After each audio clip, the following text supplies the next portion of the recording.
Mən Mamedov Əlzam Yunusov, Bərdər və Qaradağlı kəndə yaşayıram. Bugünkü çıxış etməkdə məqsədim Qida Təhlükəsizliyi Agentliyinin Bərdər Regional İdarəsinin yanıtmaz fəaliyyətindəndir.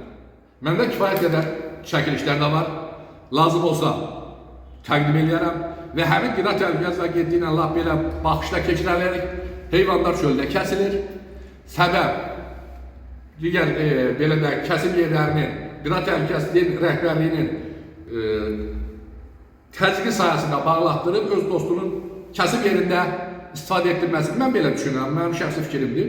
Amma bununla da həm də Qida Təhlükəsizliyi Agentliyi hara baxırsansa, baxmaqda belə hara baxırsan deyəndə, buyur, ət çöldə kəsilir. Bəs o baytarı hara peçatılır, güya sağlamdır. Laboratoriyanı mənə göstər. Laboratoriyanı mənə göstər, görüm ki, o kəsim yerlərində kəsilən ətlərin sağlamlıq peçatı nətər vurulur? Kəsim yerlərində kəsildi peçatı vurulsun da, sağlamlıq peçatı vurulsun.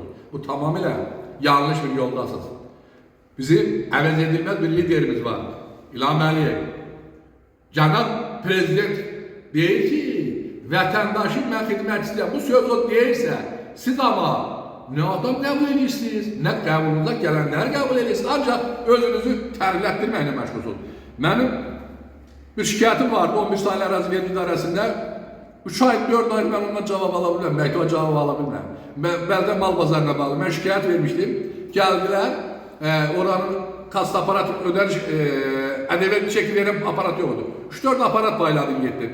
Gəlib baxmışsan, nə edirlər, vururlar. Oyununuzdan qutarın. Mənim tələbim, xahiş edirəm, Bərdə Regional Qida Təhlükəsizliyi Agentliyi yanıtmaz fəaliyyəti aydınlaşdırılsın, məndə olan sübutlar götürülsün və bu agentin rəhbərinin niyə belə etməsi və Bərdədə yaşayan insanları zəhərləyib qırmasına mı çalışır, yoxsa nə edirsə bu aydınlaşdırılsın və qanuni tədbir görülsün.